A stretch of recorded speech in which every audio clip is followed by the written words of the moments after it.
Okay. Welcome everyone to this panel entitled Demanding Real Transformation in Long Beach and Los Angeles County. This is a panel that is part of the programming of Scholar Strike for Racial Justice, and today is Wednesday, September 9th, and this panel is going to take us from now till 7 o'clock. My name is Dr. Rigo Rodriguez, and it's a pleasure to be facilitating this panel.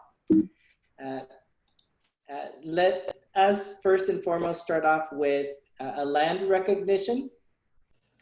CSULB is located on the ancestral site of Povegna.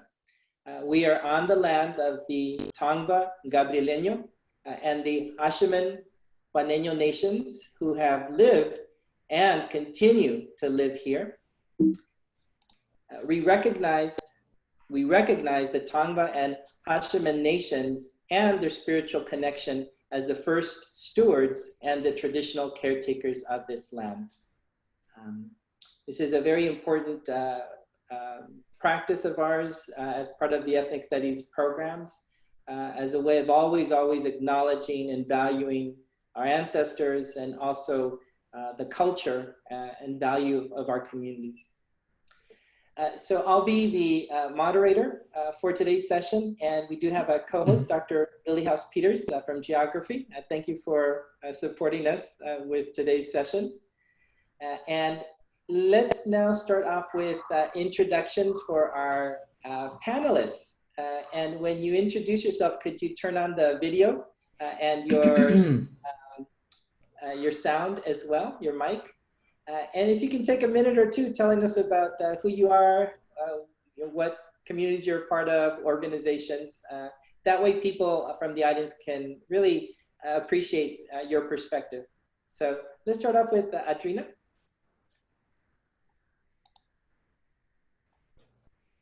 Trying to unmask myself here. Don't quite know how to do that. So my name is Audrina Redmond. I am here representing the Black Lives Matter Long Beach chapter, but I also work for the California Faculty Association, which is the labor union representing the faculty who teach in the Cal State system. So I'm really happy to be here today to talk about a very important time period that we're in, a transformational, historical time period that we're in, and looking forward to talking specifically about the work that my chapter, Black Lives Matter Long Beach, is doing here in the city. Thank you. Brian?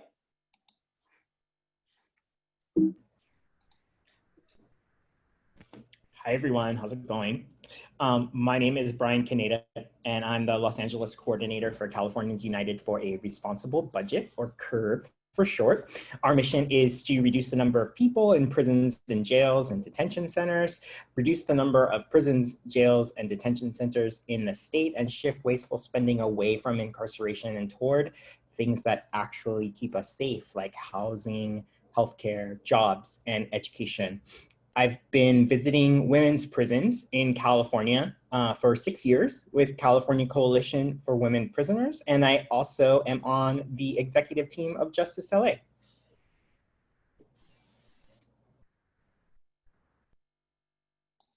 Thank you, Brian. Don? Hi there, you can hear me okay, right? Yes. So I'm having some technical stuff with the video and my son's background from his school session earlier, and trying to come off video, but not able to at the second. So, but I'm Dawn. I will figure out video in a moment. It is a pleasure to join you all in this conversation.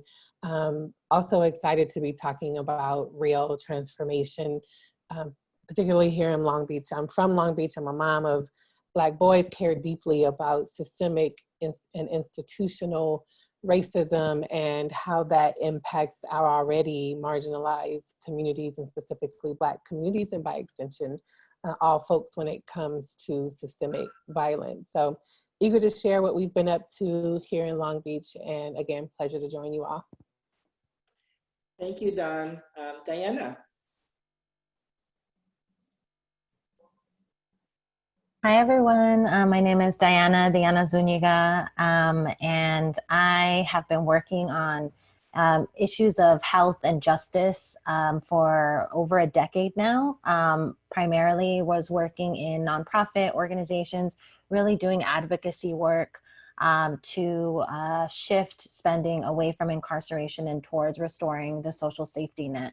And then for the last 3 years have been working within the Department of Health Services, where I co-led the Alternatives to Incarceration work group, which we'll talk a lot more about later. So thank you so much for having me. Thank you, Diana. Onisis, are you here?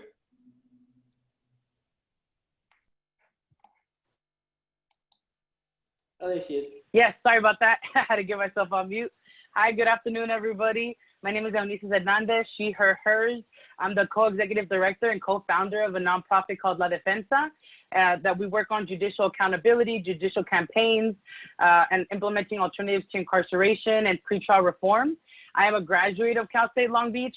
When I started, I wanted to be a cop, and then I learned the way that the system truly works, and now I work to dismantle it.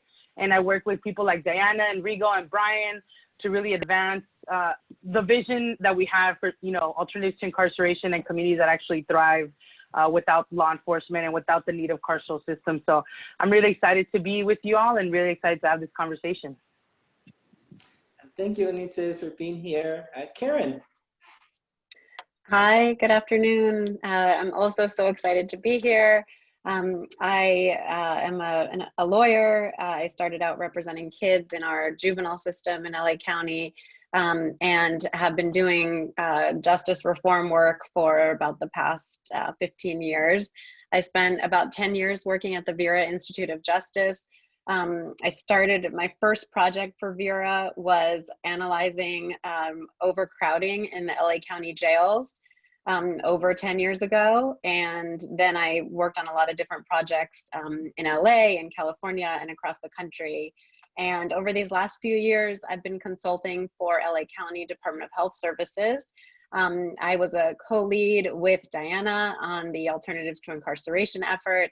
And I've been leading some responses. More recently, the current one is about how to give the Board of Supervisors a plan for closing one of the LA County jail facilities. Thank you, Karen, for joining us as well. And I am just so happy that all of you were able to join us on such a short notice. So thank you. I also want to acknowledge that two other individuals, Dr. Daniel Dupuy from Million Dollar Hoods and Amber Rose Howard from the Californians United for Responsible Budget.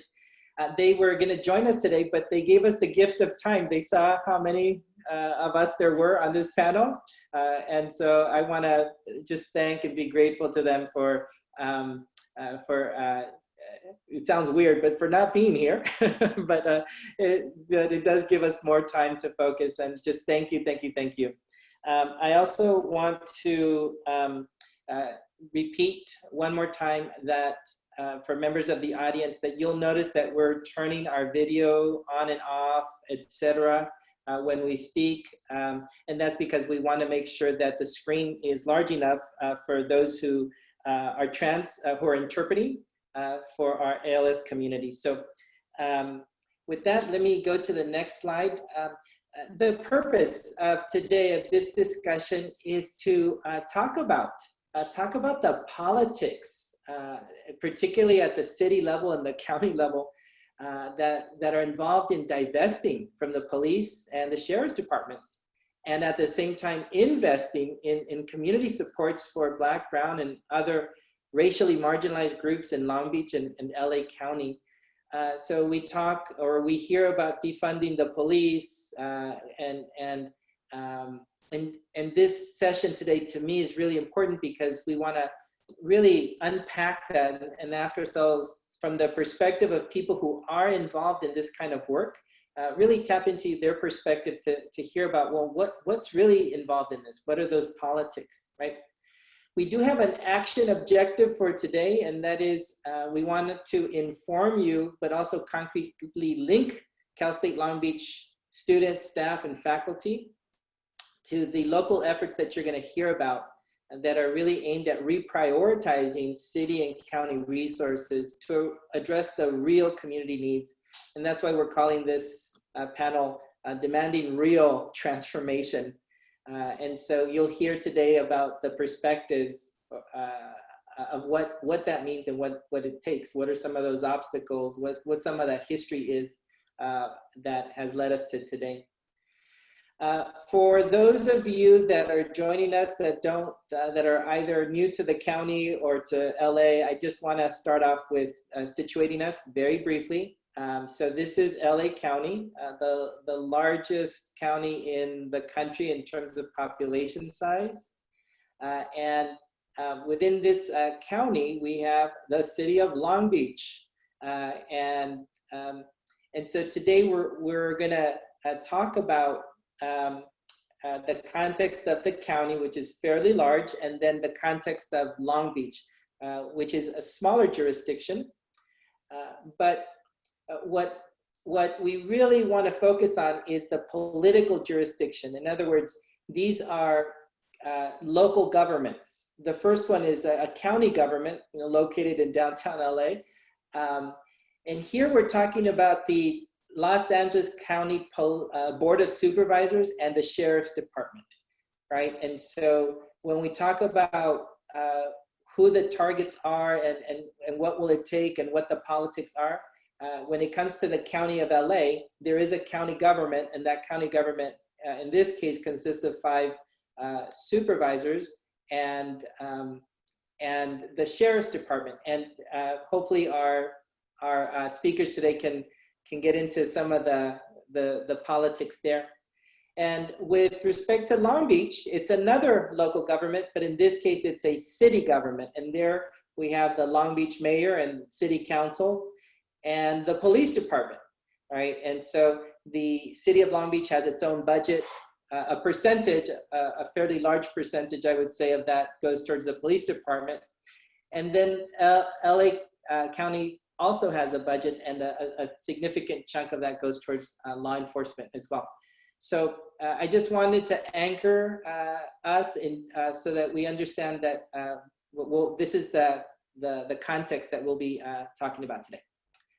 All right, so what we're gonna do is we're gonna start off first by spending about 20 or so minutes talking about Long Beach. And for that, we're gonna ask our colleagues, Don and Audrina, to talk to us about what are some of the current conditions, what has been the history of organizing in Long Beach, and what are some of the key efforts that are happening in Long Beach.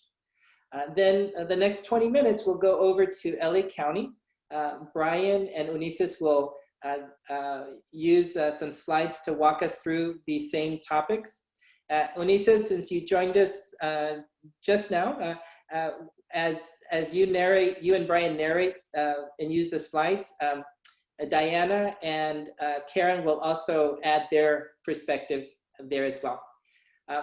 These first 20 minutes for each of these jurisdictions is important because we want to set the context.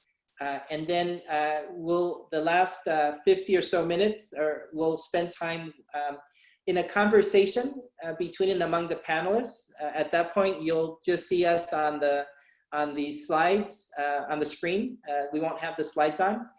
And then we do want to answer this question about how can CSULB get involved. And so in the last 15 or so minutes, we'll be asking, we'll be reiterating those points around how to get involved.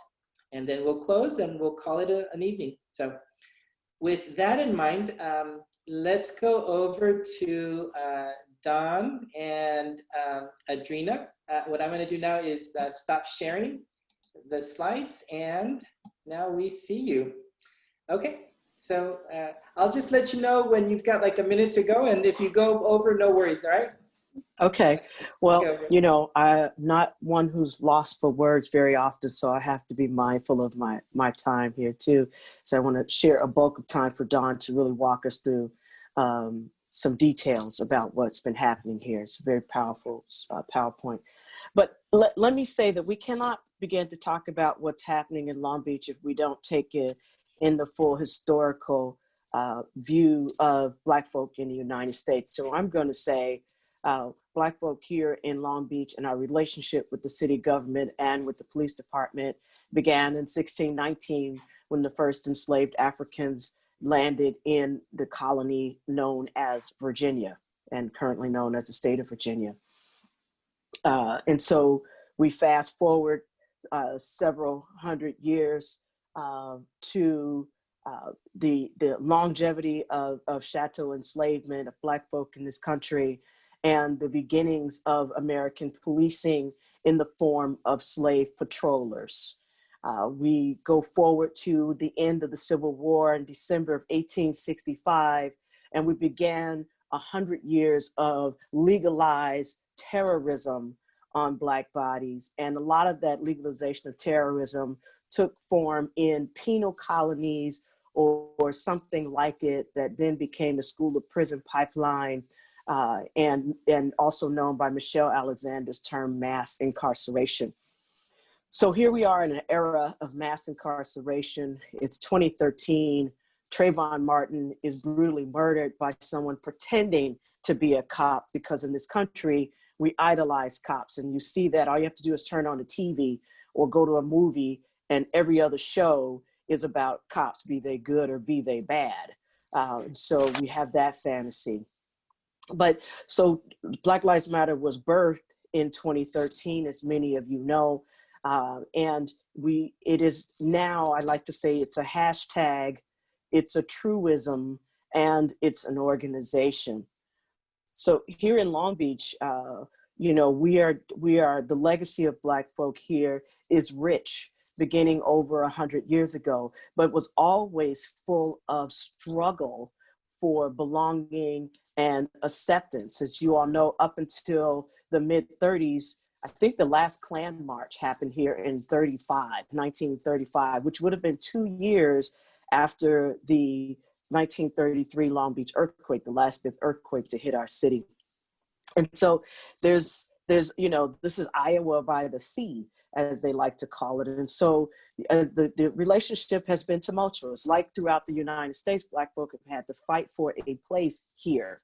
But that did not mean that we were not susceptible to the war on drugs in the 1980s and the devastation that caused not only to Black families, but to the entire Black community here in Long Beach. Now, you know, it might be celebrated as legend with the likes of some of our rappers and movies and et cetera, but it did damage to our families. And so we fast forward to this year. Our Black Lives Matter chapter has joined forces with friends and allies in a coalition, the People's Budget Coalition. And we have prepared a budget for the city council to consider. And that budget talked about the ways in which the police are overfunded and the ways in which our city is not properly funding other things that other services that our communities need. We just had in February, we had the People's Budget. We had an unveiling of the People's Budget. And then fast forward, May 25th, George Floyd is murdered. And we all watch 8 minutes and 46 seconds of a modern day lynching of a Black man. And the world took off in a way that was unanticipated, but in a way that really highlighted what I said earlier, which is that Black Lives Matter is a hashtag, it is a truism, and it is an organization. And we are here, from that, we really burst forward in energy with our relationship in the People's Budget.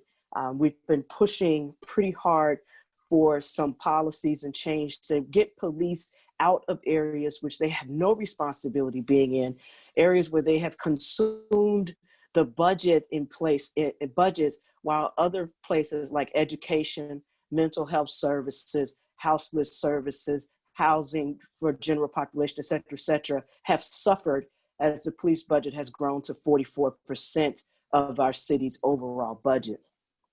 We are calling for some corrections to harms done to our community, and I'm going to let Dawn pick up from there.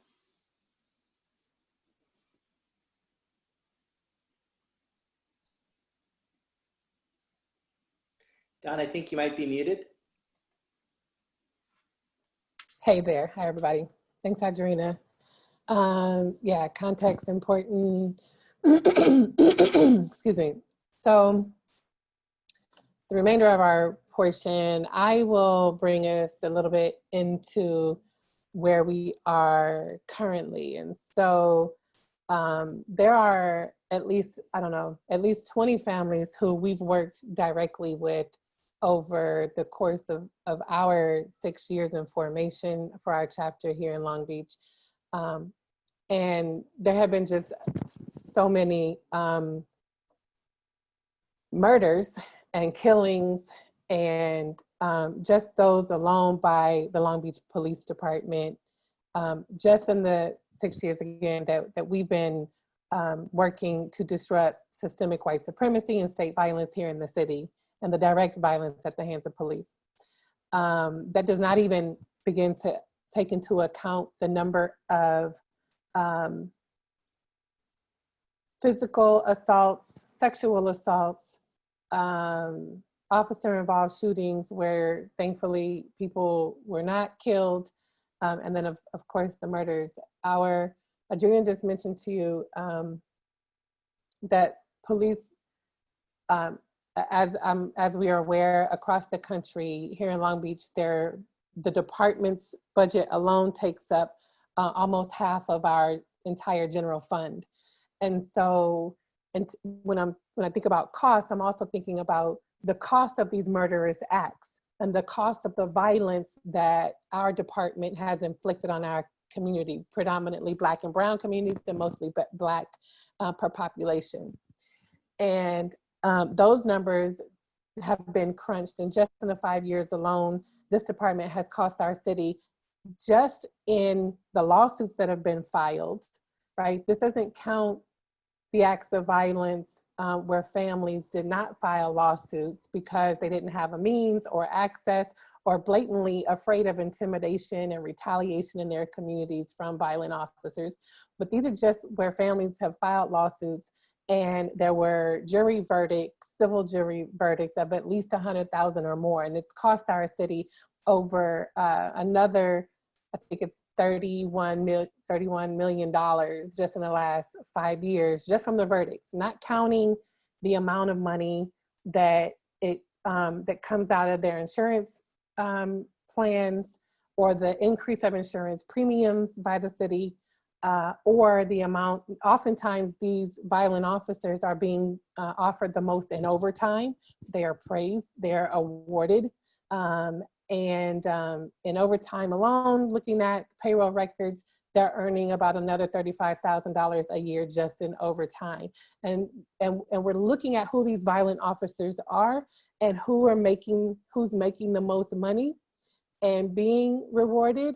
And it's them, it's the violent officers. And so that's what we're dealing with. And so when we have incidences that are happening, like with Breonna Taylor and Ahmaud Arbery, obviously, hunted by the white supremacist vigilantes in Atlanta, and with George Floyd, for us, it triggered the corruption that's already existed here, as it's done across the world, right? So as everyone else, we're calling for defunding the police to shift the power, hitting folks in their pockets, right? Shifting that power from policing to the community economically. And so the budget that we look at when we think about what makes up the police budget, there is so much work that exists within their department that does not actually belong to policing. So in our department, they have crossing guards, which should maybe really be in public works. They're the first responders to mental health. They're the first responders to houselessness. They have these youth narcotics teams that deal with youth affiliated with things like weed. They're these gang units where they do violence intervention work, right? This is the work that community organizations do, that people who are grounded in the community provide, that other professionals and experts like Long Beach has its own mental health department. Why is it that our health department is only receiving $3 million in the general fund when police have, I don't know, what is it, 250 million? So we're saying shift those resources to our health department, let them tend to our mental health needs, the quality of life work, as they call it in the police department, let those funds shift to the organizations who are providing that work, our community psychologists, our behavioral therapists, our mental health specialists, right? These are folks who have gone to school for years, who are licensed, certified, and trained to be first responders to this work. So what I was going to share, I wonder if I should slow down for you, Stephanie. Sorry. What I should share, I'm gonna share screen. I was trying to get my technical stuff situated here. It's tough when you're sharing a computer with a kiddo in school and he's making all these adjustments in the background. Can everyone see this okay? Looks good. Okay, great, thanks. So what I was going to share was just last night. So we're here with you all on the heels of coming off of our city's first vote on our city budget. There were a number of proposals that we have been having actions on and lobbying with council around and engaging our community around affordable housing, around right to counsel for renters, around establishing a renters housing division, community health council. This is where that space can live for the community work that the police try to keep ownership over that don't belong to them. We don't need folks who are militarized and trained to kill on our streets, right? We need care, not cops. Fully funded language access, boost to our senior and youth programs, things like this. So we have an entire set of demands. And what we were going to present, what we ended up having to do was we wanted to have some of the political landscape. And what do I have, about 3 more minutes? Is that correct? Okay, I'm gonna. You have 7 more minutes. Oh, great, okay.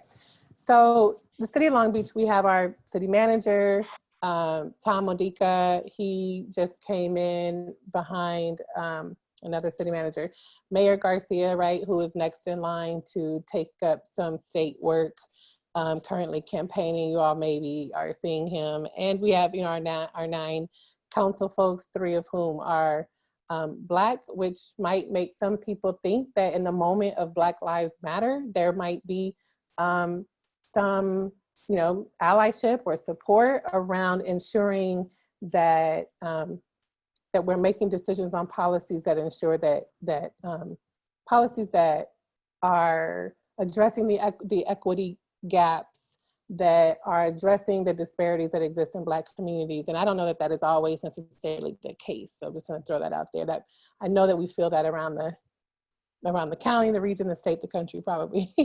And then of course, our police department has tons of control here in the city. And then we have the Long Beach Police Officers Association. I know in LA or in LA County, it's like POBA and the ALAS with the sheriff. And so here it's the Long Beach Police Officer Association. I'm going to share a screen with you. A couple of these slides that we shared. We did a presentation in front of City Council last night, and it completely freaked them out. And it freaked them out because I think that they think that they're doing enough. They defunded, there's various proposals. I don't want us to get stuck in the numbers. I haven't even processed them fully, but we were, folks were calling for at least 20% defund. I think there was something like 5%. Since the uprisings with George Floyd, they initiated this process around racial reconciliation, which, the city was trying to reconcile some conversations around some systemic racism that we know exists, but it was not getting at the state violence that's being led by the police in the city, right? So there's some challenges there.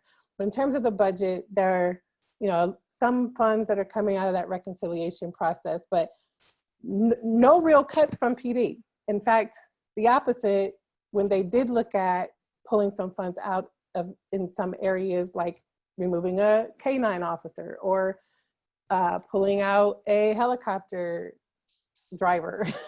I think they restored them last night. So again, I'm not going to get stuck on that, and I don't want us to get stuck on that. But the point is, they did not really defund this department, and we saw this coming. So what we presented was the truth, and I think that they thought we were just going to let them be stuck in what we were saying we wanted the funds to come to. But no, we had to remind them about why we're having to defund these departments across the country. So here in Long Beach, these were the reasons why. Because our city is fueled and steeped in police corruption. The POA has, what I'm gonna do is, hold on one second. Nope. Our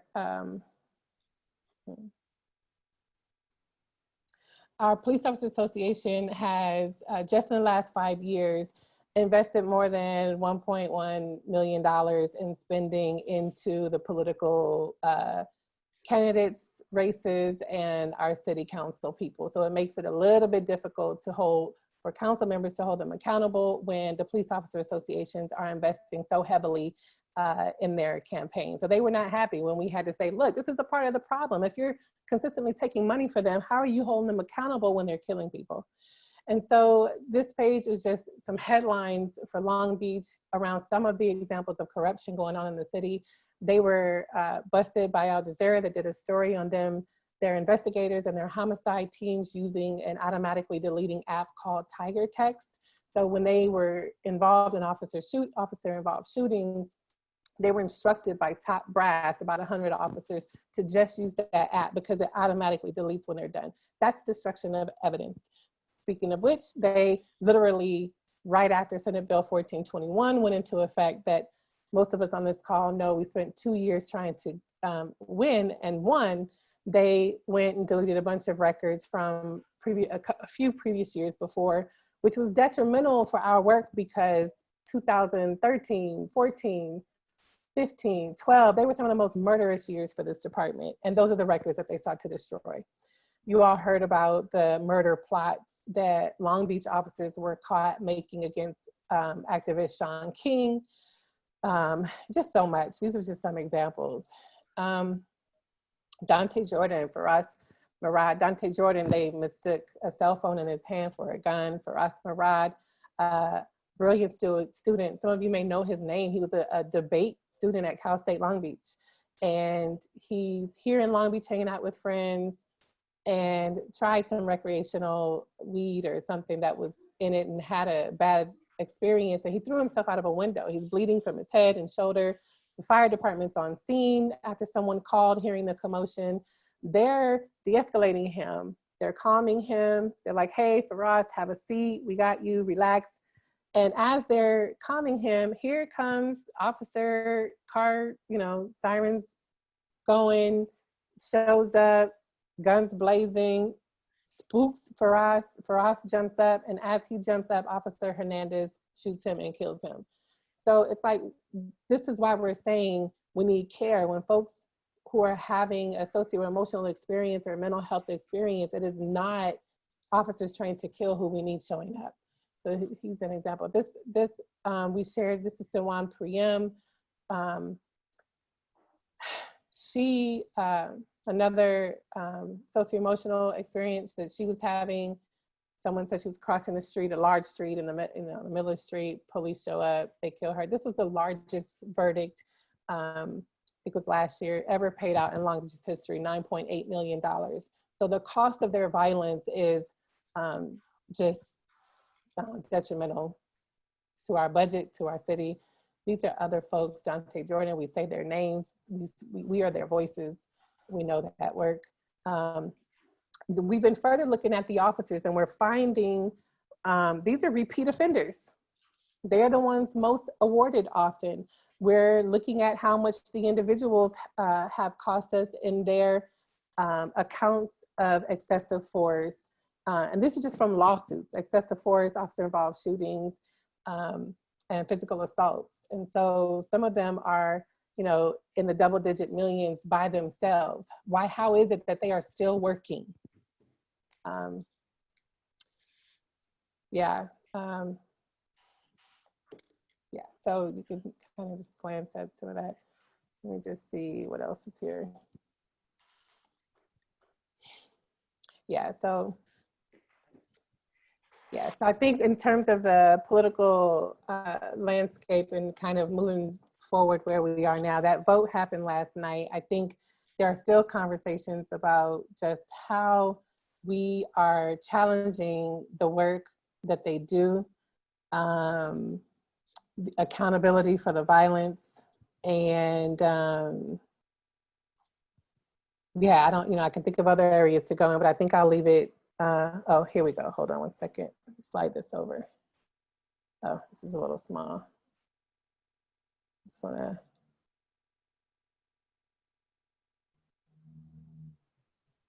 Specifically in the Black community, just to Audrina's point, just want to touch on this, the reallocation of funds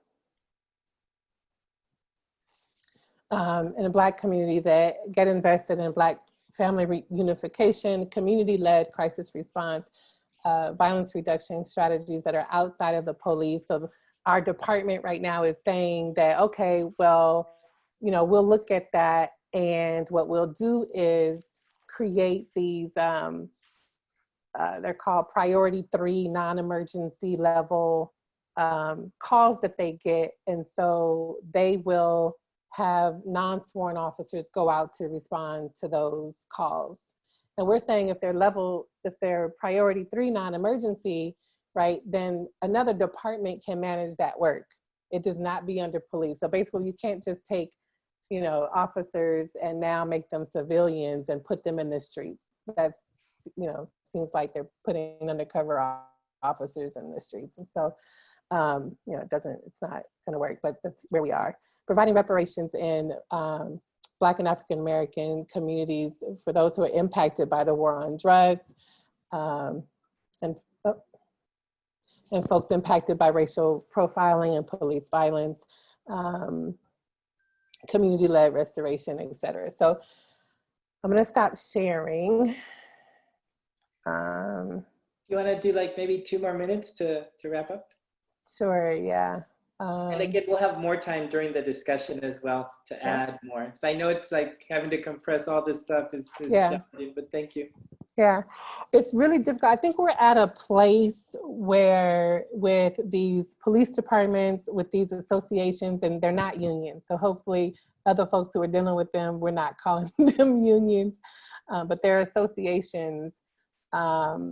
We know that their lobby game is strong, and they have such a strong hold on our decision makers. Our council are only part-time, unlike LA, and I don't think that they have the same level of political experience or expertise in, let alone the will in just pushing back around the extent of corruption that exists in this city. These challenge coins that are going around where they boast about their violence, and it just goes unchecked and unchallenged.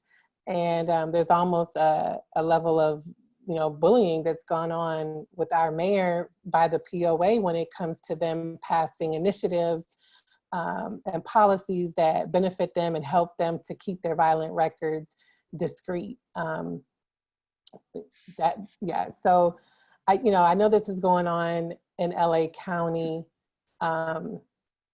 You know, I'm kind of thinking ahead a little bit about how are we better equipping or moving our decision makers and like folks who have some relationship with them to have more will, to be in a stronger position to be able to really wield their power to check these departments in a better way, so that on our end we can be doing more to divest and shift work that doesn't belong to them, you know, to the community in ways that improve conditions for our marginalized folks. So I will go ahead and pause there. Thank you, Don, and thank you, If I Adrina. can, Rigo, if I can, I think to Don's point, and I'm pretty sure others are going to hit this, that we're talking about a culture shift in our values is what we're talking about. We valued in American culture imprisoning people. We have a very long history in this country of imprisoning people, specifically if you don't fit in. And Black bodies have always had a difficult time fitting in. And so, when we talk about mental health services instead of policing, when we talk about our heart teams instead of policing, when we talk about use the hashtag care not cops, that is such a values shift. That's shifting away from the ideology that led to the Bill Clinton crime bill, for example, or that led to the Southern strategy created by the Nixon administration. We are looking for an ideological and political shift, which is going to take time, and it's a journey, not a race. And I'm sure people will see more and more of that as we hear from the other panelists. Thank you, Adrina and Don.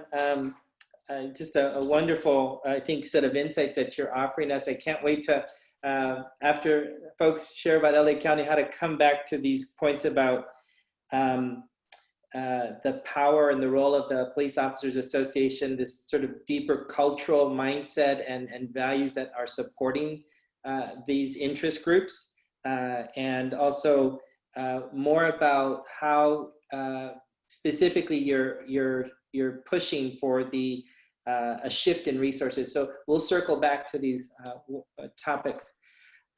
So at this point, I think I'm gonna call upon Brian to step in and get us going with LA County. And then as you give your presentation, feel free to orchestrate the voices of your colleagues as well. So go ahead, and I'll let you know when you got 5 minutes, and if you need more, we'll negotiate here. Go for it.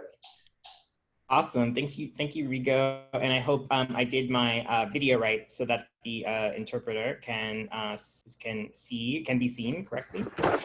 Thank you so much. It was so interesting to listen to folks talk about Long Beach. I forgot to mention at the top of the hour that I'm in fact from Bellflower, and I lived in Long Beach for a decade. I've had lots of experience with Long Beach cops, and let me tell you, it's not something I would like to repeat for the most part. Well, this is a really exciting time. The advocacy of LA organizers, families, and incarcerated people themselves, our movement partners made history in 2019 by stopping LA County's $3.5 billion plan for jail expansion. So that included stopping both a mental health treatment center, heavy quotes, which would have just been a jail by another name, and a proposed women's jail that was going to be built on toxic land. A significant piece of the work a lot of us on this panel today are doing in LA is centered around the efforts to fund and implement a groundbreaking alternatives to incarceration initiative, which will really be evident as you dig into it. It'll be evident to be a practical, exportable model of a care first, jails last county. These are solid policy proposals informed by our community and ratified by the LA County Board of Supervisors. Implementing ATI will be essential to transforming the criminal justice landscape in Los Angeles County and beyond.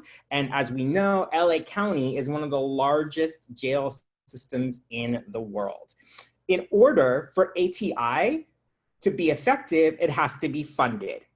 We need a dedicated funding stream for ATI, which is where Yes on J comes in. We'll be talking about that in a moment. I'm gonna pull up our slides and we're gonna dig in a little bit deeper. Okay, I'm very bad at this, so hopefully everything will work.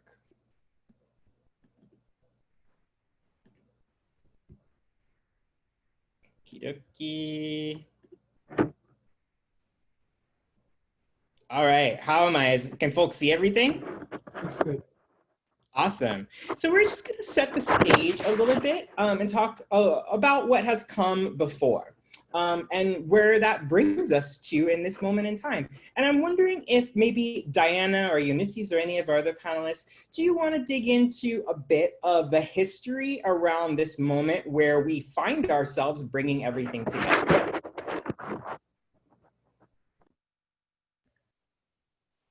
Yeah, this is Diana. I mean, I think, just to share a little bit more about the background of what's gotten us to this moment. I think people have been really fighting jail expansion and fighting this $3.7 billion jail plan in Los Angeles County for over a decade. And so there were a number of years where, clearly, as we heard from Black Lives Matter folks, like all of the different types of policies that were used to arrest, incarcerate, and dehumanize and traumatize people led to the emergence of a carceral state that we live in. But specifically in Los Angeles County, in a moment where there were 41 out of 58 counties attempting to build jails after around 2011, Los Angeles County embarked in trying to build 2 jails.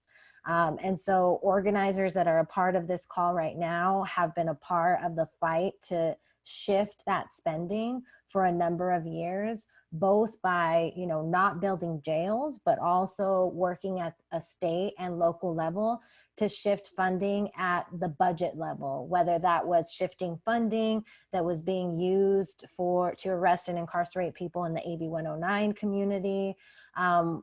Folks also worked on decriminalizing simple drug possession through bills and Prop 47.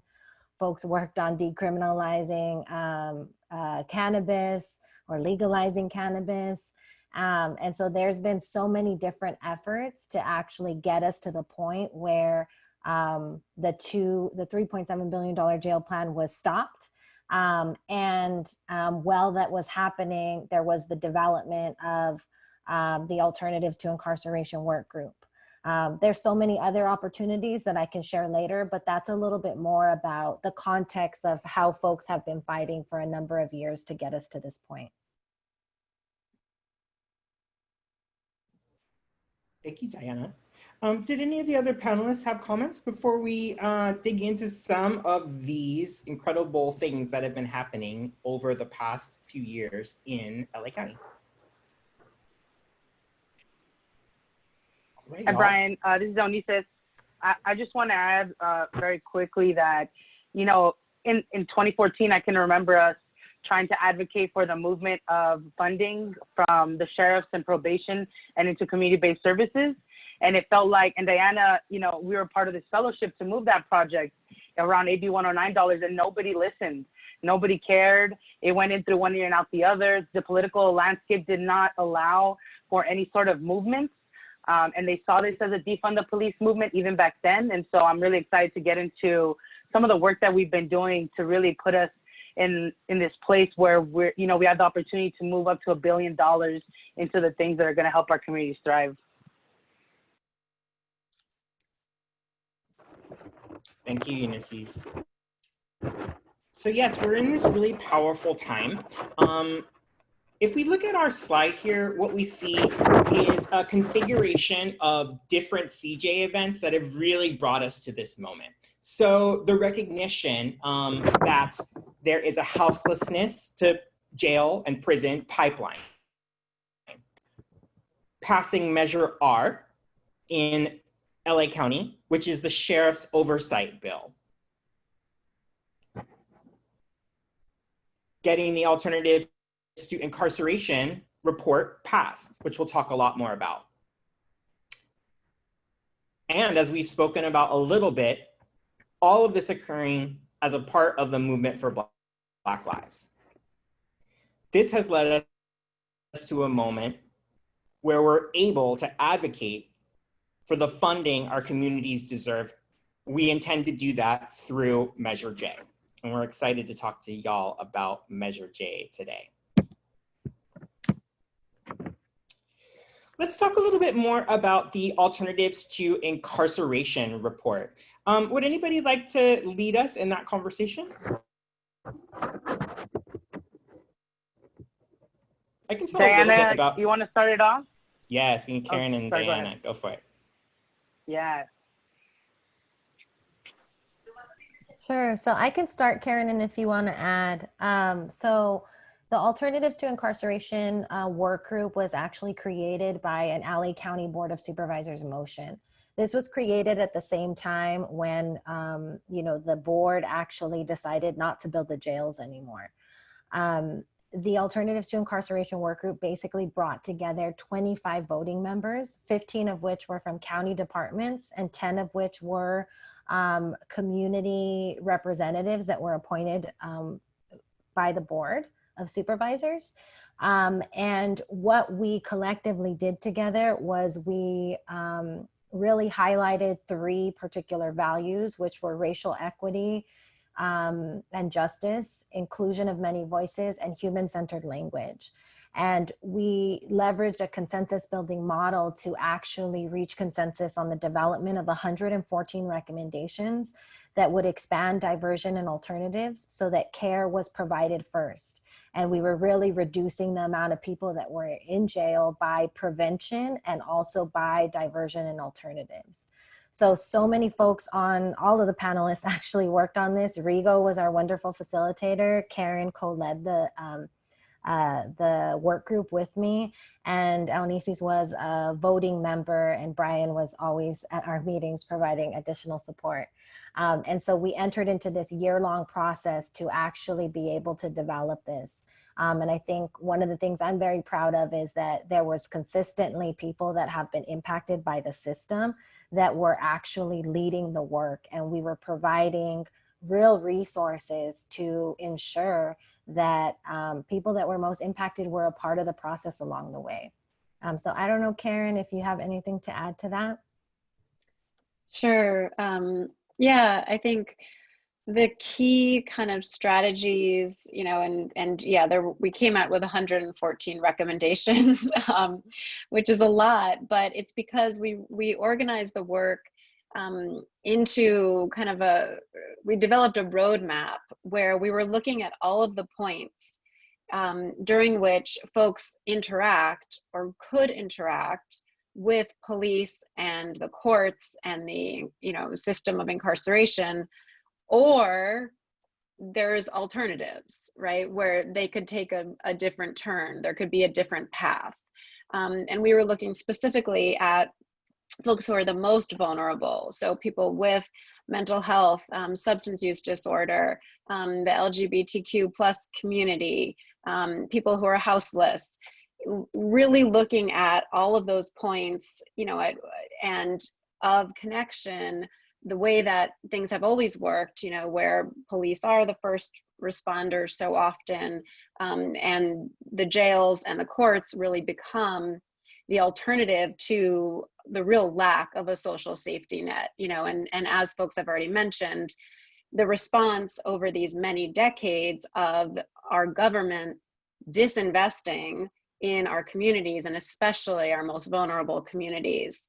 And so we were really looking over that entire year about really looking at those specific situations and how to put in place alternatives that really provide care first and use jail and courts as the very last resort.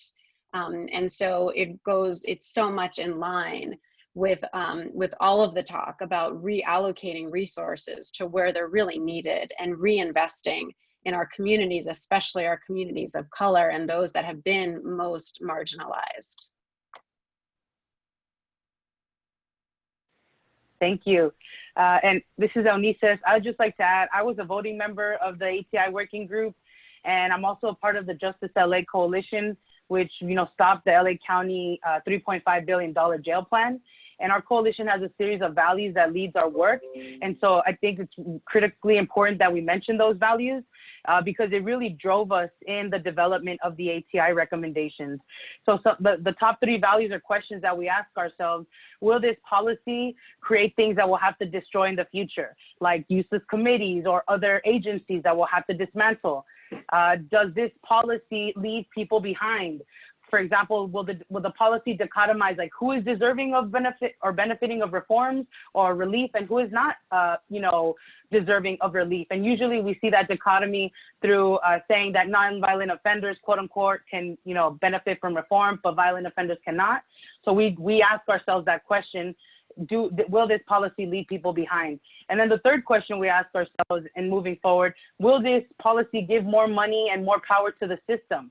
If it's yes to any of those questions, and that's not a policy we're going to move forward, and we really challenge ourselves to find different solutions instead of just compromising with these systems that have existed for many decades and will always try to reconfigure themselves to survive these different levels of reform and abolition. And so just want to also ground that, Justice LA, we are abolitionists in our values, but we finessed it, and that's why we were very successful in stopping this $3.5 billion jail plan.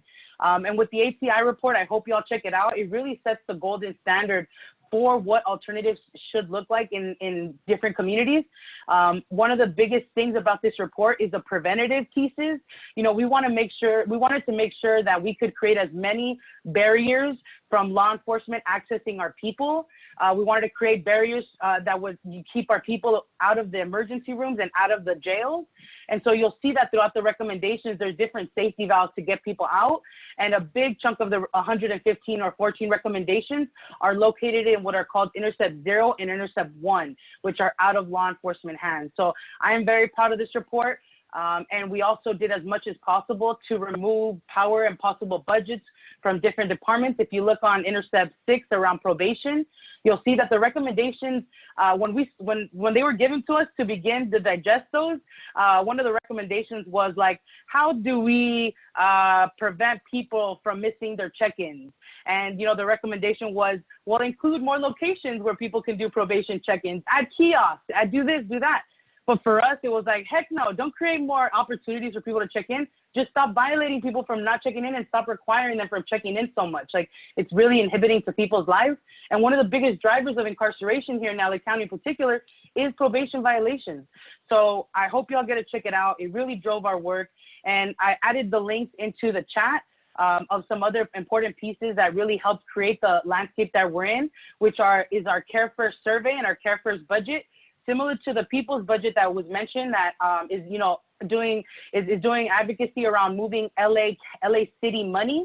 Our Care First budget goes line by line, advocating for how the county could move money away from criminalization and into services.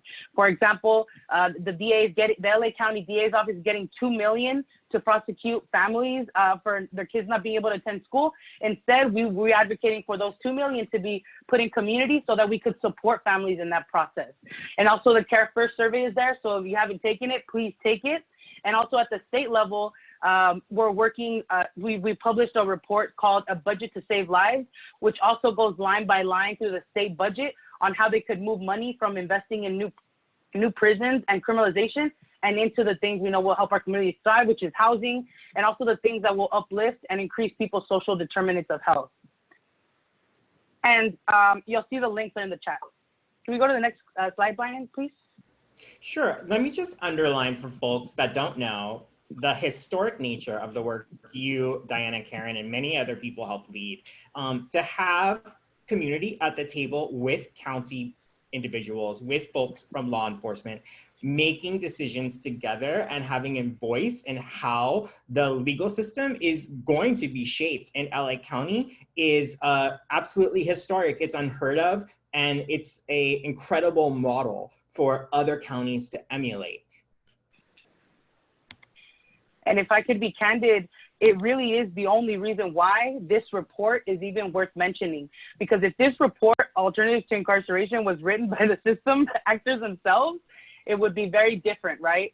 And so just wanting to uplift what Brian said, that having folks directly impacted, having folks who have been directly impacted who also have voting power to approve the recommendations really is what transformed this report. And I also will be candid in saying that it was community that wrote a lot of the recommendations as well. Even though it had to go through a formal voting process through the ATI committee, it was people like myself, like Diana, like my colleagues at Justice LA who really did the legwork on writing these policies.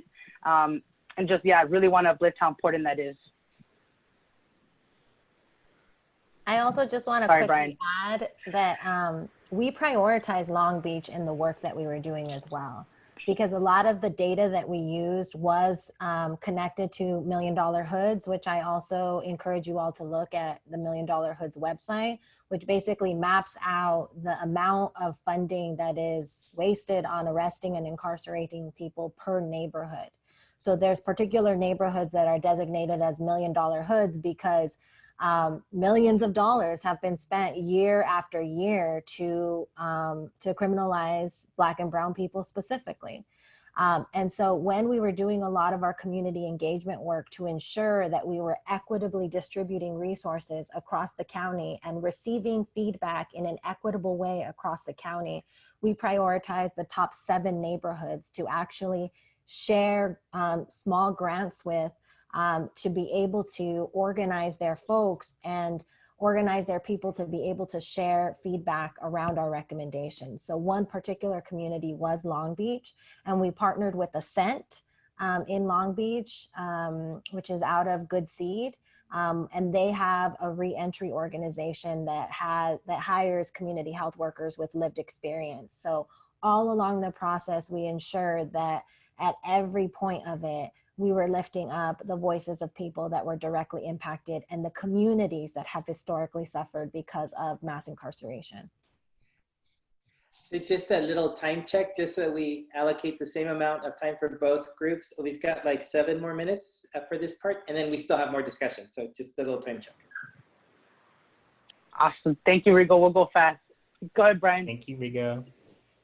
All right, awesome. Well, this brings us to dun dun dun dun. Yes, on Measure J. Measure J is going to appear on the November 3rd ballot. It's also known as Reimagine LA County. So what this is going to do is bring the money, folks. It's going to bring up to $1 billion over the first decade annually. Through a majority vote of the people, it will amend LA County's charter to permanently allocate at least 10% of existing locally controlled revenues, growing close to $1 billion once fully phased in, to be directed toward community investment and alternatives to incarceration. I'm just going to move to the next slide so we can either talk a little bit more about J or move on to another topic. Right here, this is discussing just the makeup of LA County's homelessness prevention through a racial equity lens. So what this chart is showing us is that Black people account for 8% of LA County's population, but 34% of people who are experiencing houselessness, and 41% of people diagnosed with a mental health condition in jail. And obviously this is stuff that we know. We know Black people, Indigenous people, people of color, and marginalized groups of people are more dramatically and harshly impacted by carceral systems. Did you folks have reflections here? Just wanting to add that also, you know, Black folks make up about 30% of the jail population, and an even higher percent for Black women in particular. And so we know that, you know, the data has continuously shown us that the people who are most impacted are, like Brian mentioned, Black, brown, and Indigenous communities, which are the same communities that are dying at disproportionate rates of COVID-19 because of the traditional uninvestment in access to healthcare and community-based services in those communities. You know, we saw during COVID-19 early on that there was an image of, you know, when uprising started around the murder and execution of George Floyd, like cops were able within minutes to have like their full gear on, but yet we saw nurses and doctors wearing trash bags because there wasn't enough PPE. And that just really highlights the lack of investment in our healthcare system and the over-investment for decades into the carceral systems. Yeah, and it's Karen Tamas. I'm sorry if it's okay to jump in.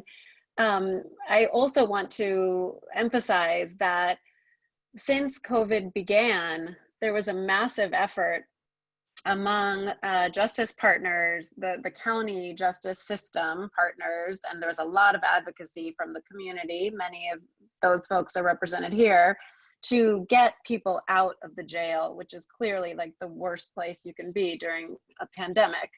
And the county did reduce the jail population. We started with a population of about 17,000 in the early spring. And within 3 months, the population was reduced by about 5,000 people.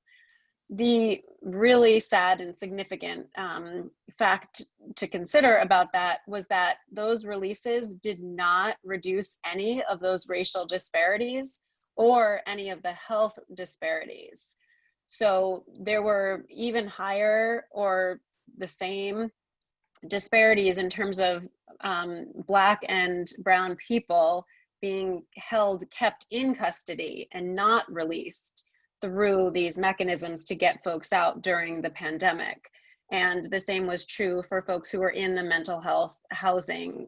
So folks who had some kind of mental health need or issue were not released at very high rates, and they now make up they're about a third, almost a half of the jail population.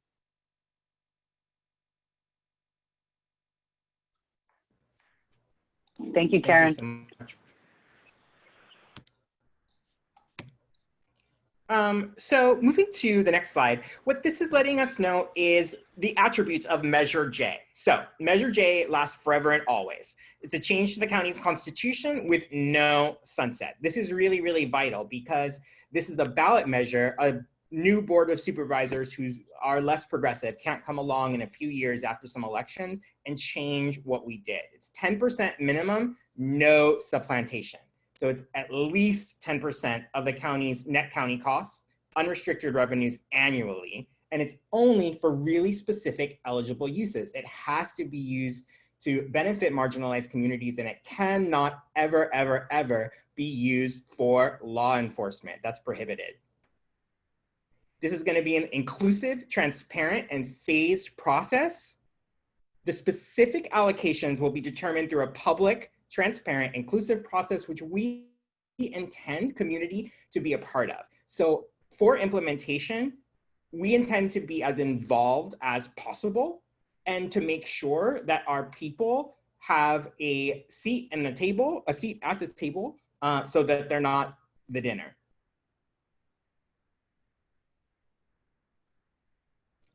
Any other folks have comments here? Just want to uplift the fact that none of the money can go through or go to law enforcement. We've seen that millions of dollars destined for social services have been given to departments like probation, district attorneys, the city attorneys, and it just boggles my mind why we would give them social services dollars. And because we've done a lot of budget advocacy for several years now, we made sure to include that none of this money can go into the legal and justice system, so that it can go directly to the health departments and community-based organizations doing this work.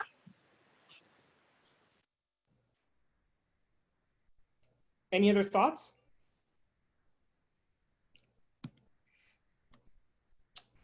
So Brian, just I'm down to take this slide. Yeah. Maybe Rigo saw our long slide and was telling us to wrap it up. I'm wondering if we could just summarize this one here, and then maybe we can start shifting over to the dialogue, because I think we'll still have some time at the end to go over the details. So we'll still have like 10, 15 minutes at the end. Great. Thank you, Rigo. I'll go fast. Oh, thank you. Just want to add in that the 10% that we want to move is of $500 million to up to $1 billion. And it would go into two buckets, direct into community investment and alternatives to incarceration. When we mean direct community investment, we're talking about jobs. We're actually talking about jobs that can actually build out the infrastructure of this decentralized system of care that we imagine. It provides capital funding to build those buildings and provides assistance for housing vouchers and even to support small businesses. And the ATI bucket, one of the biggest pieces we're really excited about is the investment in pretrial services. In LA County pre-COVID-19, over 7,000 people were in the jail system in this county simply because they couldn't pay to get out. And so what we really want to make sure is that we can build out the community-based pretrial services. And this is not a new tax. There is a bucket of about $8 billion that our tax dollars go into, like when you pay your property taxes. So this would simply move 10% of that into these two buckets. Right now, 1 out of every 5 of those dollars goes to the sheriff's department. And 43% of that $8 billion goes into the legal and justice system. And so we want to make sure that in a moment where our folks are dying from COVID-19, where thousands are lining up for food banks, where the system is trying to regenerate itself against the defund movement, this is an opportunity for us to make a permanent change in the LA County Constitution that will outlive the current government of the Board of Supervisors, and hopefully us as well, so that, you know, our future generations can thrive with these services and support. Well, thank you so much, Brian and others. I know, just like what we did with Adrina and Don, we asked you to take on a monumental task. Just in terms of time, why don't we spend about 30 minutes in dialogue with each other? And as you can see in the Q&A, we've got some questions. And then we'll spend the last, that should take us to about 6:45, and then we'll spend the last 10 minutes going over some of the details to make sure that people know how to get involved. And then we can circle back to those key points, right? So folks, you just heard, not just the audience, but my colleagues, my peers here, we just heard the Long Beach case, we heard the LA County case. What are some similarities and differences? What questions emerged as you were listening to each other? Anything else that you want to add? What are your thoughts? If I can, I would like to ask of Brian and Ulysses and others, Diana. You know, it's always a battle, and someone put this in the Q&A also, that I like to say that once an organization or thing comes into being, it doesn't want to die. And so that's why we have police departments and sheriff departments and jail divisions and all kinds of carceral systems really doing all that they can to survive, including undermining laws and propositions, laws that the legislatures have passed and propositions that the people have decided that they want. So in your opinions, you know, how, in your experience, how do you see power structures who you went to for support and who supported you doing the next phase, which is making sure that the thing you won actually is able to take root and to build systems around it to protect it? You know, one of the reasons why anti-racism programs and such fail so miserably all the time is because they don't build the systems around it to protect it from the inevitable attacks, right? So like, can you all talk a little bit about that? Because we here in Long Beach are really strengthening coalition and looking more deeply at our city budget going forward. Great question. Who'd like to start us off? Well, I would love, if Ulysses is down to talk, I would love her to speak, because I think the relationship that Justice LA specifically has developed with the Board of Supervisors is so powerful, and it's been cultivated over a period of time. And if she's interested in speaking on that and whatever else, I would love to hear from her. Thank you, Brian. So I will say that for our coalition, what has helped us, one, be successful, but also has helped us protect the wins that we've had is the relationships we've built with the LA County Board of Supervisors. But also beyond that, it's the base that we've been able to build of community in support of our efforts that send, you know, over 10,000 public comments to the Board of Supervisors on a Tuesday. And so that's been helpful. But something that I think has been critically has helped us gain so much in our work is that we've attacked it from different angles, right? So I'll give you an example. In our jail fight, we knew that in order to stop the jail, we couldn't just say no more jails and try to actually stop the construction of the jails. We knew that we were gonna have to, one, show that the reliance on the jail system, it has been ineffective, that it's been harmful, that it's a waste of money.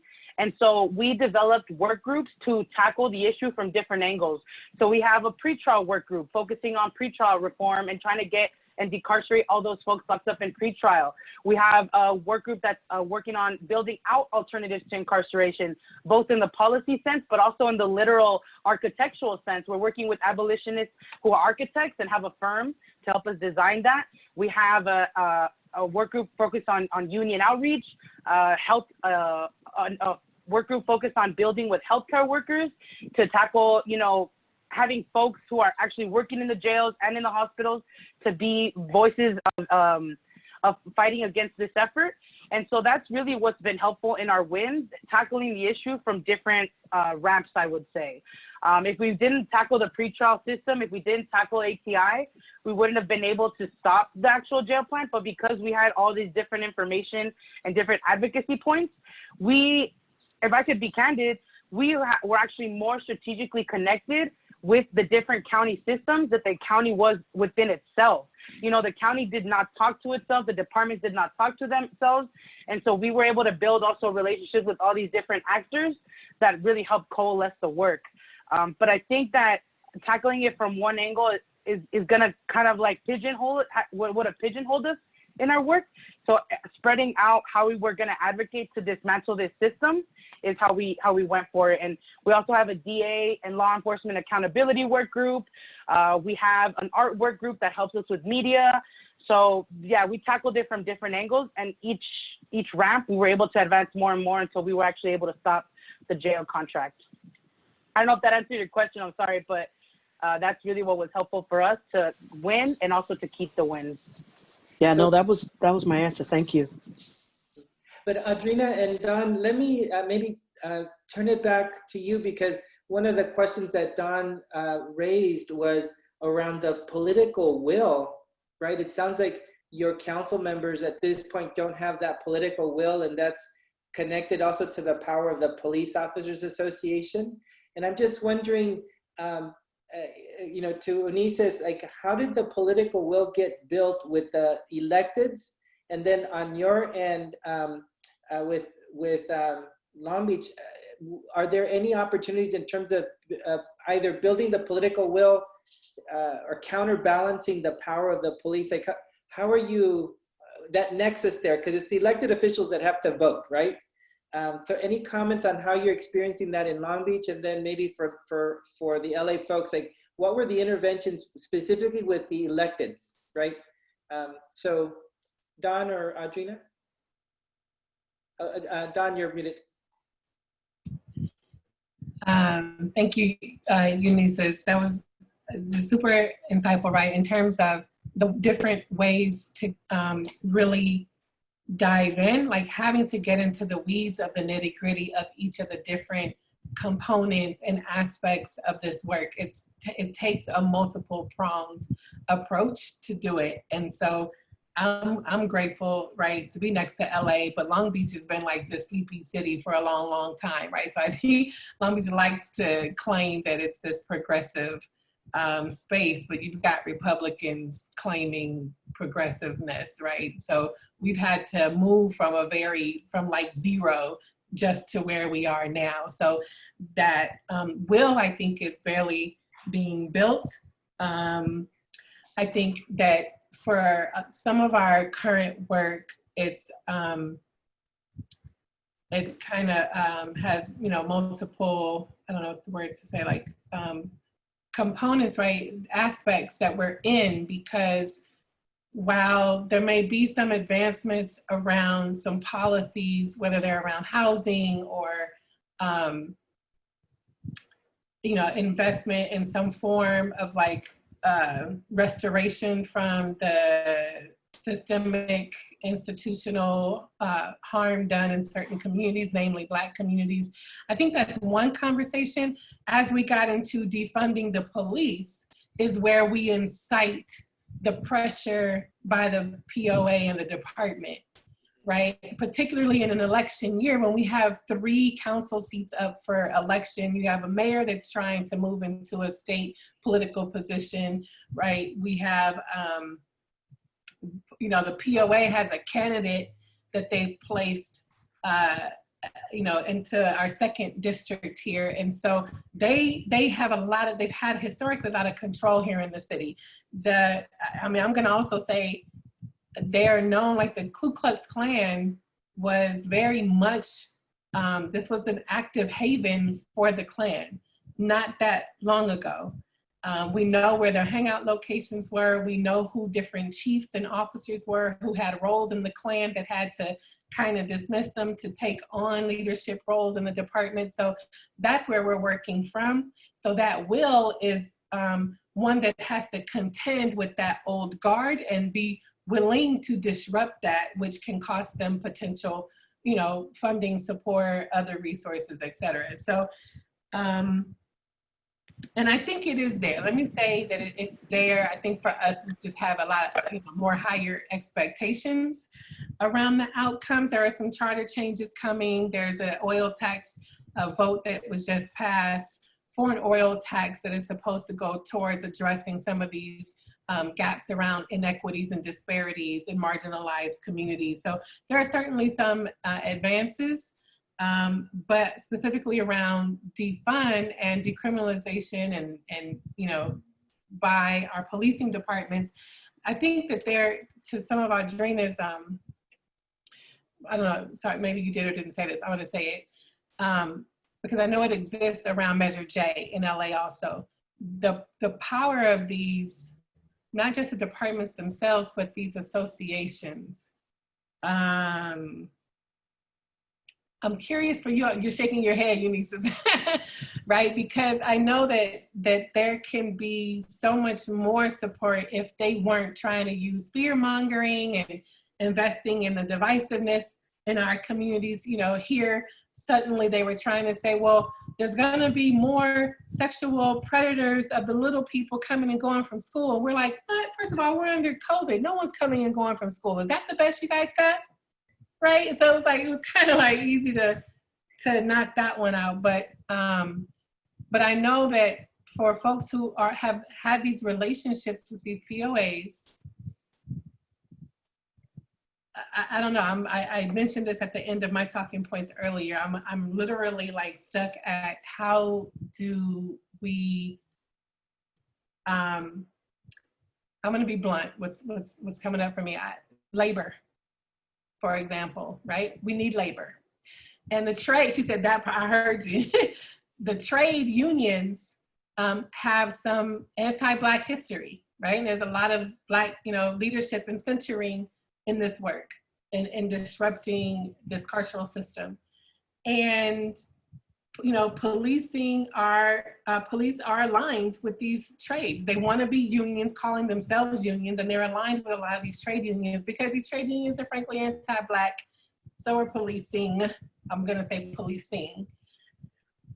And so in labor, we have labor organizations who have relationships with these associations who may be feeling pressure or threat of their memberships if they don't side with these associations also, right?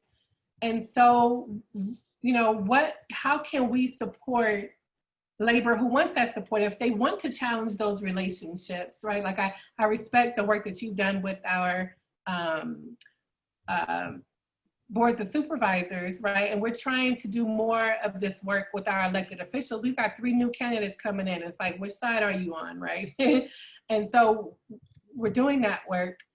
But if there's pressure with these trade unionists who are all up in the politics, who are most aligned with the police, how do we contend with that, right? And so I'm curious, Eunice or anyone else of you who have been doing this work for LA County, or LA, city stuff, but specifically LA County, like how you're contending with that. Because here we're just kind of like heads up with it. We haven't gotten to the weeds or like the committee work around ways to really start to like peel away at some of those layers. Not quite yet. We're working towards that. Great question. So what do others think about that? What I'll say is that the biggest opposition to Measure J are the labor unions. We've met with the construction unions, their leader said 30% of my members voted for Trump. Literally one of the first things he said. The second question is, okay, who's gonna be able to stay in the jails? You know, and this is when we were talking about stopping jail construction. You know, SEIU represents probation. SEIU is one of the biggest proponents of Prop 25 that would replace cash bail with a racist pretrial system of risk assessments, more probation, and unlimited judge discretion. And so the unions can either be, you know, what supports us, but also what takes us down. And so we have to begin to hold them accountable. They have a huge membership. And I'm speaking on this, and we have not had the capacity to build this out, but we've been talking about it because we've seen how many doors we're coming across because of labor. But they do have membership. A lot of the folks who are essential workers who fall under those labor unions are Black and brown and indigenous folks who are directly impacted by these systems. And so it's going to require an investment to build more of those relationships, and which is what we're trying to do. But also in LA County, I'm going to be honest, the sheriff that we have right now is completely and politically incompetent. If he wasn't incompetent, we would not have won the jail plan, the fight. We had a sheriff, Sheriff Jim McDonald, who actually worked in Long Beach before he came to LA County, right? He was telling the Board of Supervisors, I need 4,000 new jail beds. He had the political savvy, the credibility to push them, and he knew what levers to push to force the board to keep this plan going. Once he was out and was replaced by this sheriff who was completely incompetent, you saw that literally the power of the sheriff's department shrunk, and it literally opened the door for community to step up and see everything we've been telling you about that department is true. Everything we've been telling you. And so I will say that I don't know what happened with our universe that put him in that position, but I will say if it wasn't him, I don't think that we would have won as much as we won so far. But he and his incompetence has highlighted how terrible this department is, and it's giving community more power. And I would just add, I mean, I think, Don, you all are at a pivotal point with like new leadership stepping in, because when I was kind of working with CURB at the time and leading a lot of the No More Jails work, our Board of Supervisors, they were very conservative, and they were not having it, and they were not stopping the jail, and they were creating compromises to ensure that even the 2 jail plans were actually somehow partnered, that you couldn't build one without the other. It wasn't until we got a new board, and there were 3 new Board of Supervisors, that actually began to shift the conversation.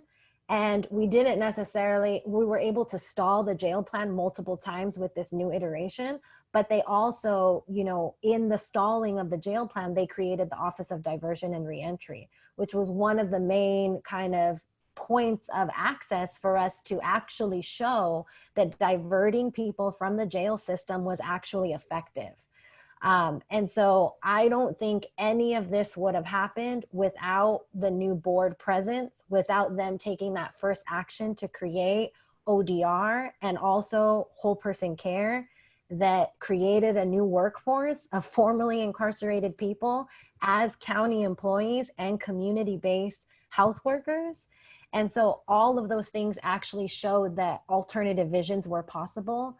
And there was a little bit more political will to then begin continuing to move the needle, to stop the jail, create the ATI, and continue to do all of the things that are happening, not just with Measure J, but also with, you know, looking at alternative crisis response systems and reevaluating AB 109 funding and discussing the closure of Men's Central Jail.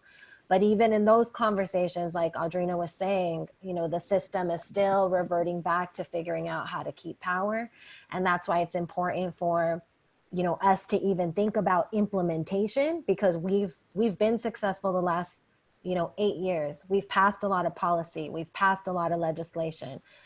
But who is implementing that is always the issue, because that's where it gets stalled. And so it's not just about, you know, the decision makers that we see publicly, but it's about the internal folks that we're aligning ourselves with in the health departments that are going to help us actually implement these things in an effective way that thinks about Black and brown voices and experiences, as opposed to business as usual. Brian or Karen, any reflections on these questions that we're talking about?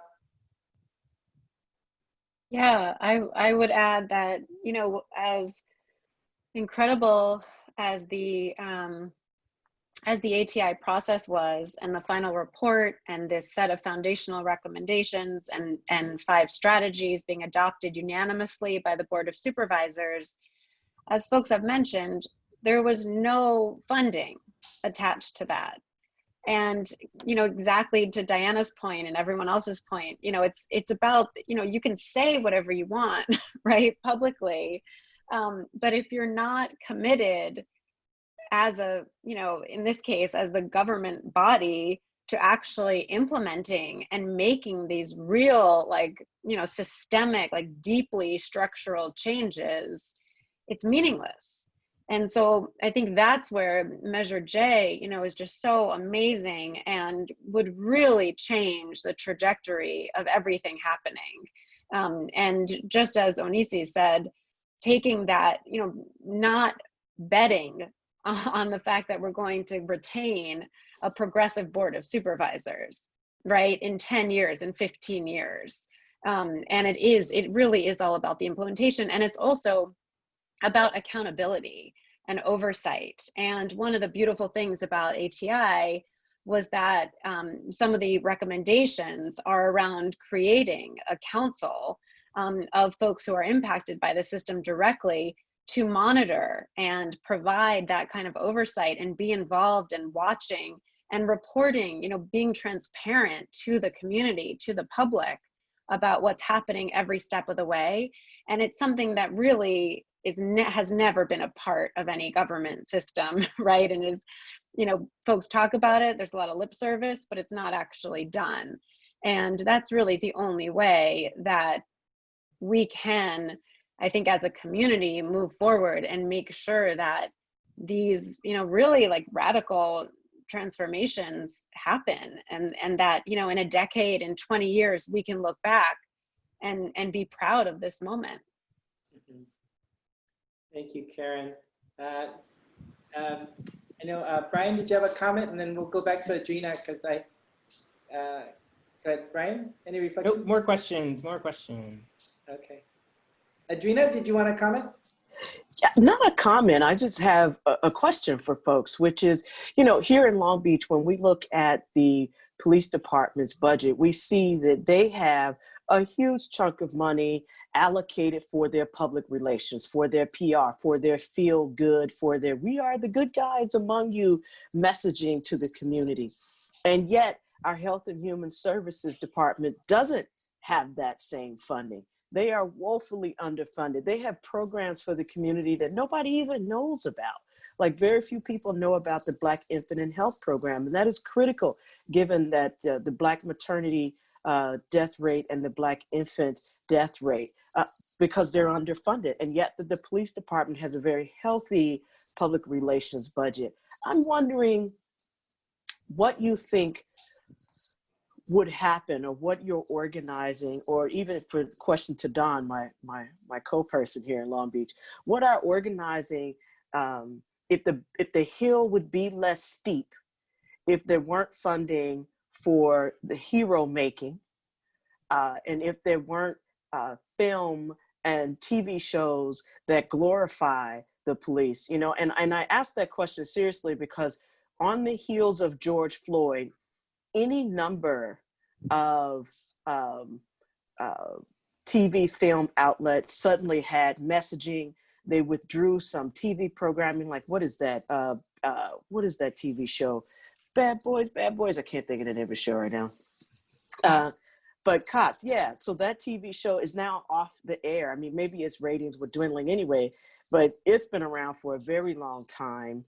And it all creates this image of police, which then, you know, we are all subject to subconscious messaging, right? You get it in your head that these messaging. So I just a thought I have, whether or not,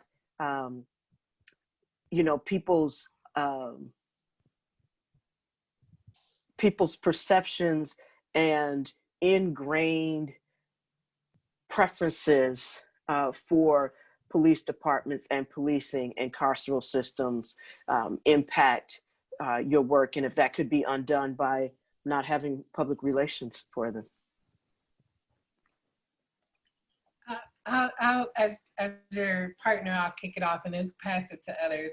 I'm thinking of a couple of things. I'm thinking of, this may also transition us to like what, you know, people can do even, right? Someone said other than attending marches in the Q&A. I enjoy the Q&A space, by the way. Bring your questions. They're engage, ask away. One, what did I write? Shoot, I just lost my thought with the Q&A piece, sorry.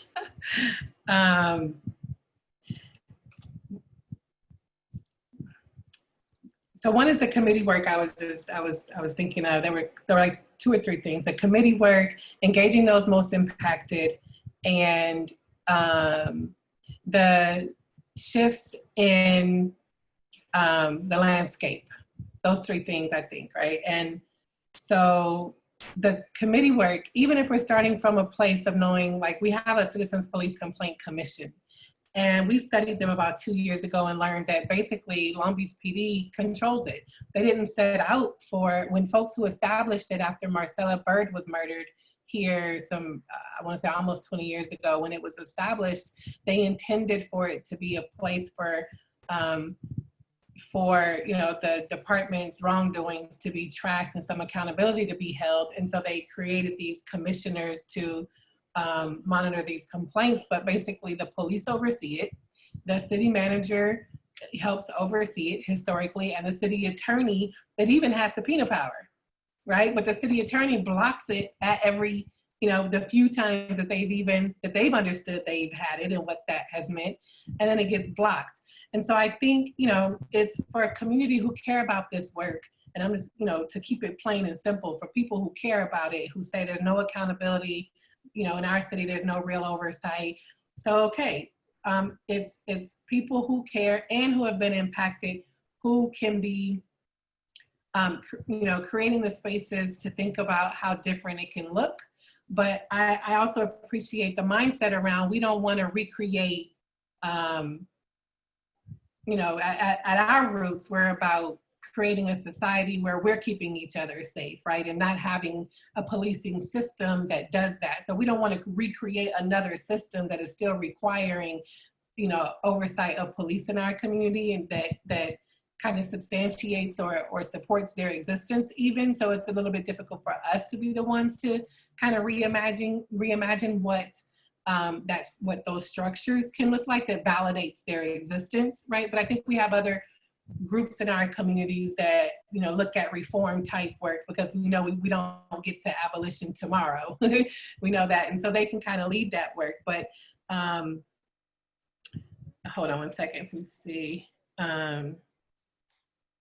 What did I say? Committee, CCC. Oh, what was the other thought? Transparency, those impact. Oh, so we've been having these series of reimagining public safety. So last year we had a series. We had like 3 at the top of this year, like January, March, and then one in like June or something like that. And you know, to Audrina's question, kind of like it really, for spaces that are not already advanced, like LA has done a lot of work with its board of supervisors and around kind of disrupting our carceral system. But in other cities like Long Beach, having the engagement around how do we envision public safety that doesn't include policing? What are our needs in our community? Let's evaluate, let's assess those, let's determine, you know, just what those are, and then how do we imagine meeting those needs, right? The way to deal with a lot of the crime that comes up is simply housing people. Some of the crime that comes up because people are hungry or can't, you know, unable to get a job because of background check, because of other barriers, right? So how are we tending to some of those basic needs? And if we're streamlining the ways to address and meet those needs, then present that in a way, that was my other point around having to build more deeply with these decision makers, and those coming in have an opportunity to come in to do this work, then I think, you know, that's the work we have to do. Because if we're not doing that, if we're not reimagining what community safety looks like, if we're not doing that work to build with these decision makers, then their relationship is with the current establishment power structure. And so that work has to get imagined though, right? That work has to get, so, you know, I love how, you know, Future, if you all know them, they talk about somebody imagined handcuffs, somebody imagined shackles, somebody imagined borders, right? So we really have to imagine, you know, what, Adriana, this to your point, right, about, you know, what public safety looks like, and what keeping us safe looks like that doesn't include a carceral process and system. Thank you, Don. I think the use of the word imagine and reimagine is a good segue back to Reimagine LA. In the conversation I had with Adrina to prepare today's session, she told me that I don't think I'm breaking any confidentiality here, Adrina, but it sounded like when you met with people for the city, they kept telling you, no, this is how it works. This is how it works. And you basically said, we don't need that. We need to reimagine how things work so that we can create new priorities, right? And so I think this Reimagine LA is about creating new priorities. So let's shift over to kind of how can people get involved, right? And so I see that some of the questions here are really about, in addition to protest, what else can I do? And so if Brian, you can talk about that. And then others, if you'd like to also respond to some of the questions in the Q&A, including, I think we've already addressed the question about the system and how it figures out a way to keep itself in place. But also there's this other question about what are the implications of passing a budget like Measure J, right? What does that mean for gun laws and community violence or community against violence? And I'm sorry, to ensure a safer community against violence. So if you could just maybe address that as you go through your final comments. All right, go for it, Brian. Sure. Thanks for all of that. This has been a really amazing panel. I just want to piggyback a little bit on the imagination theme that we have brought to the table here. Really, that's the key. That's the key to winning. That's the key to moving forward, is we have to imagine the world that we want to live in and build it together. And I think that's the key. That's the key to winning. I just dropped a couple of links into the chat. We're really excited to get Yes on J on the ballot in November, get y'all to vote for it, and get that money to invest back in our people's communities. You can, oh, I shared it to all the panelists, not to y'all. Hold on. Oh, please. All panelists and attendees. I did it. So here you can sign up on yesonj.la, and you can get our emails. We'll be able to let you know when we're doing a text bank. We'll be able to give you updates about the campaign. This is our Twitter. And also, if you know any rich folks, tell them to come give us millions and millions and millions of dollars so we can take billions and billions of dollars. I'm wondering, because I'm looking at the slides, they also have like a sign on, sign up, follow us on, right? Can you maybe add, oh, is that what you did on yes, you did. You're a step ahead. Okay. All right. So any final thoughts? Maybe we could just,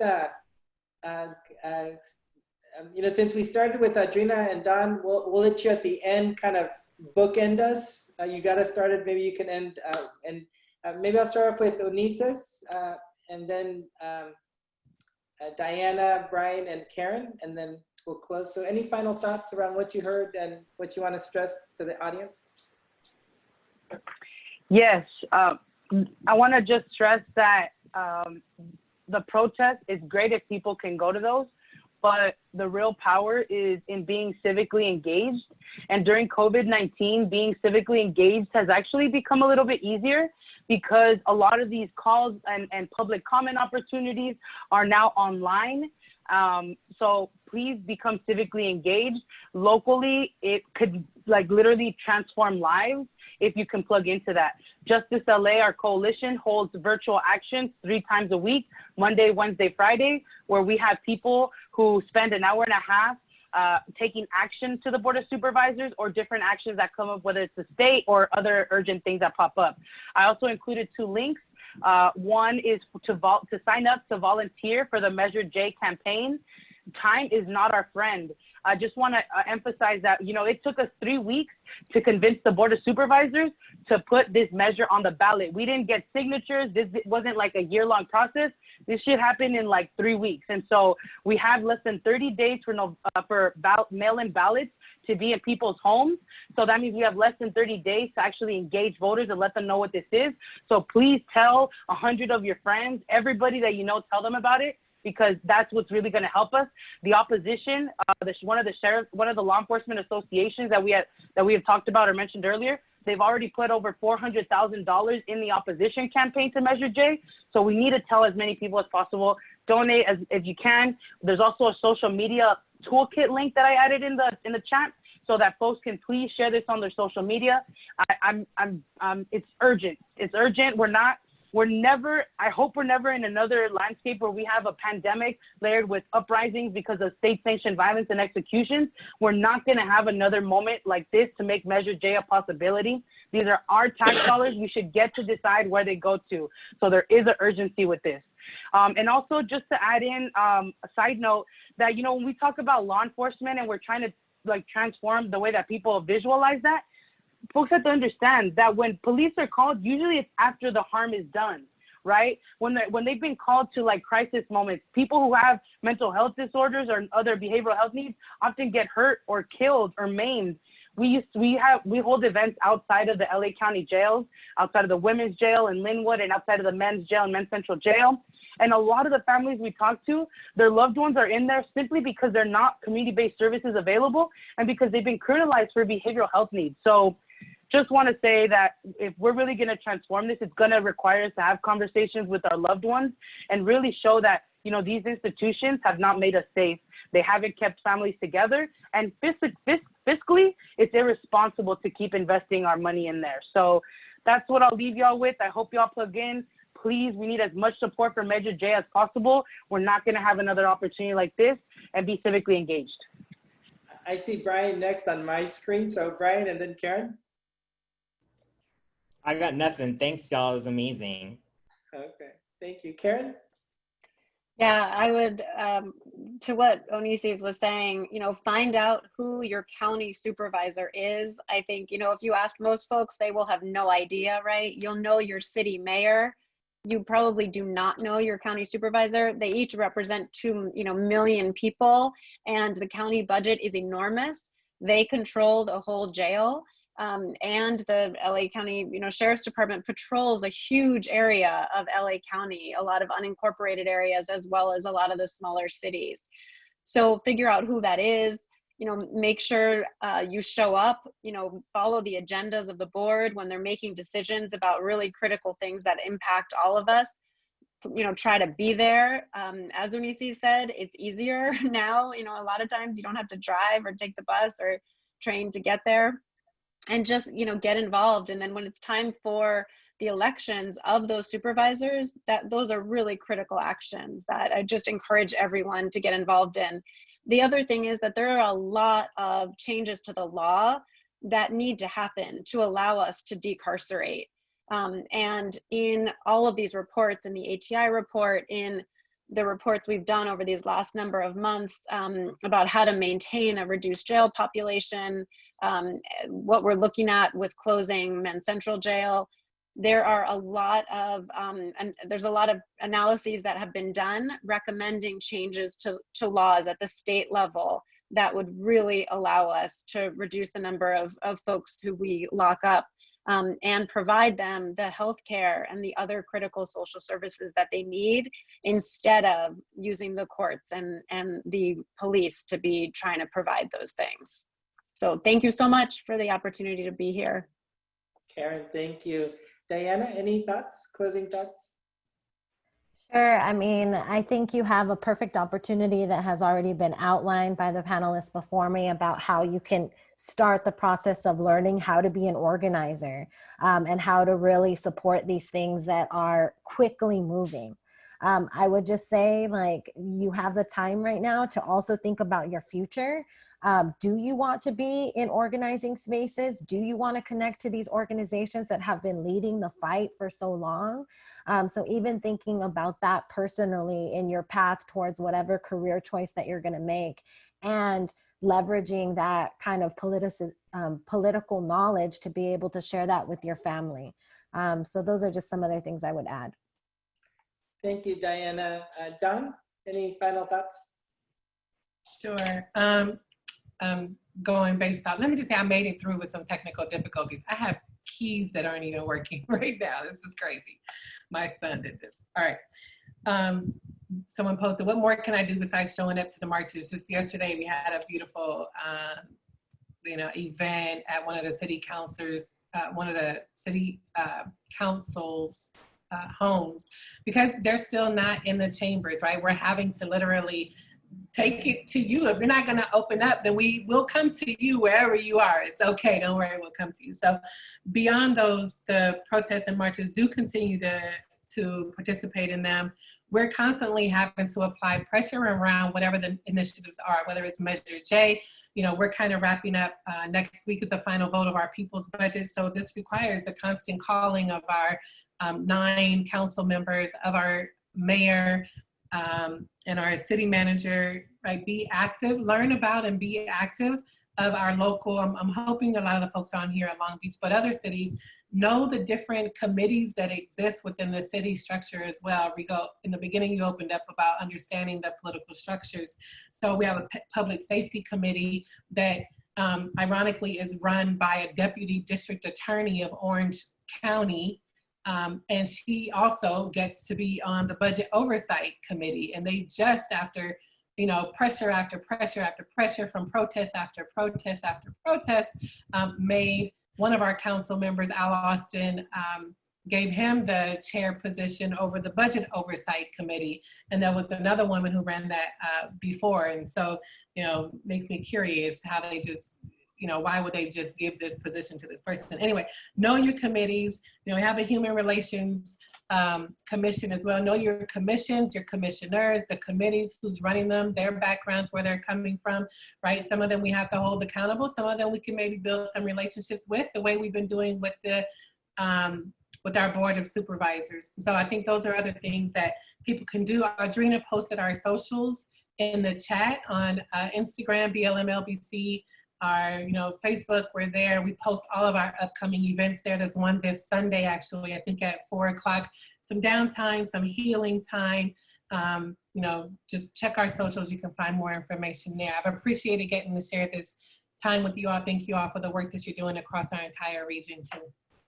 Thank you, Don. Adrina?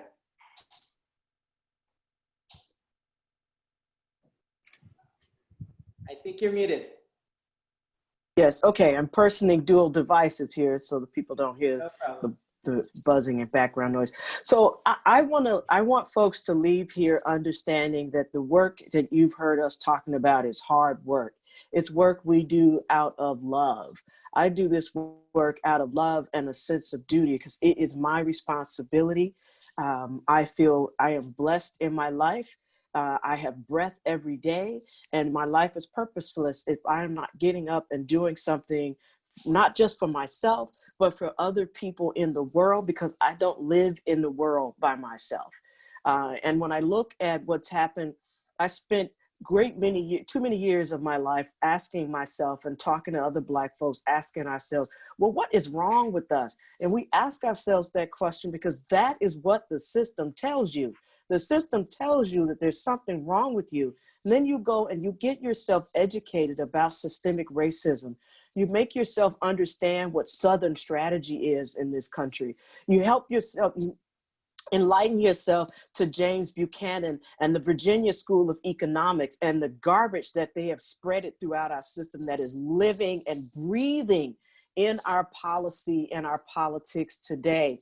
Educate yourself. Then I think folks got to find organizations that are in alignment with making change, that are in alignment with reimagining and creating the kind of world that we all want, a world that's not punitive, but a world where people can flourish, a world where we cherish each other's different contributions, a world where we see ourselves as interconnected to each other, a world where we understand that your liberation is tied to my liberation, and my liberation is tied to your liberation. We are striving for a co-liberated world, and we don't get there using the same systems and tools that currently exist, because those things have gotten us to the point where we are now.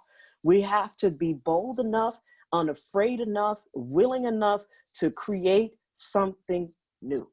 And I think that's what this is all about. We have to create something new. Otherwise, is not going to be a Black person who's liberated, because we're all going to be in jail, or mostly. And it's the same for brown folk, the same for our indigenous folks who suffer a high rate of incarceration and abuse by the police, et cetera, et cetera. We see what happens with xenophobia. We have got to imagine something different and move in that direction, and be bold in that, understanding that we are locked in the struggle arm in arm. Thank you, Audrina, for that message. I really thank everyone, panelists.